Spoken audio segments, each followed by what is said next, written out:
Hello, in today's video I'll show you how to enable the Google Find Hub on a Samsung Galaxy A27.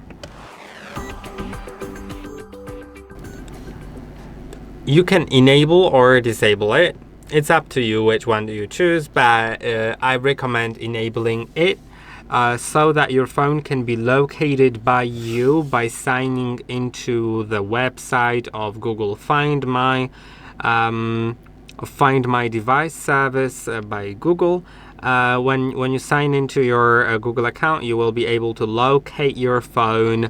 If you lose it or if it gets stolen, you can also erase it or lock it, or play sound from it if it's somewhere near you but you can't physically find it.